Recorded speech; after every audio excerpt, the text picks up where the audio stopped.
In a humble town, atop a solitary hill, there stood a decrepit mansion known to locals as the Wailing House. The eerie symphony of its creaking timbers and mournful winds sent chills down the spines of those who dared pass.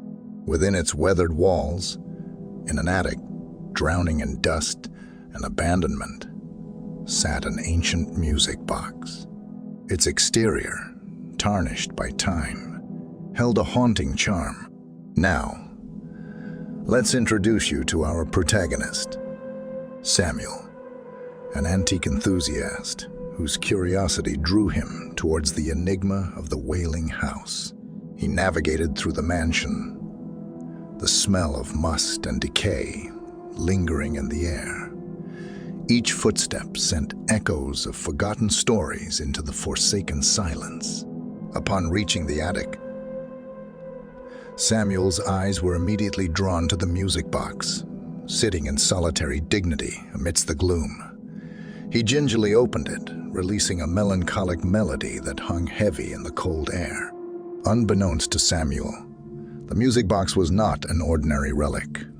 It was a conduit to the ethereal realm, a portal bridging reality and the phantom abyss.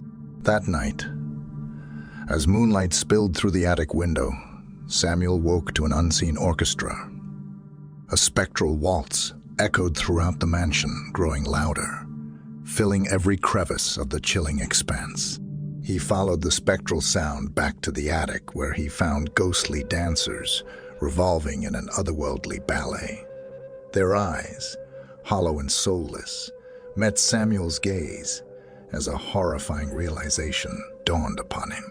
He had awakened the spirits of the Wailing House. The spectral ballerinas moved with elegance, leaving trails of cold in their wake.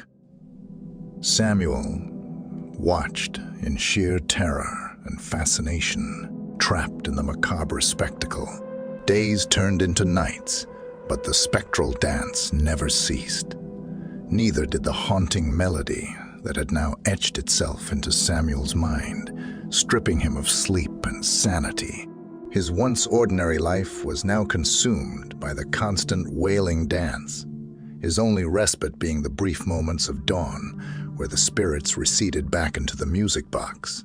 Desperate, Samuel sought the help of a local sage who informed him that the music box held a curse.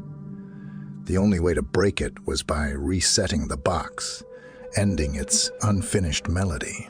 Fueled by desperate determination, Samuel approached the spectral ballerinas. One haunting night, he maneuvered his way through the ghostly waltz and reached the music box. The ballerina's hollow eyes watched him as he carefully reset the melody.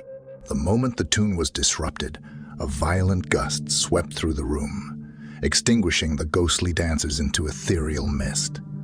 The music box snapped shut, plunging the mansion into a silence that felt unfamiliar, yet relieving. Exhausted but victorious, Samuel exited the mansion as the first light of dawn painted the sky. The townsfolk gathered, watching in awe as the Wailing House fell silent for the first time in centuries. The spectral dancers were finally at rest, and Samuel's nightmare had ended.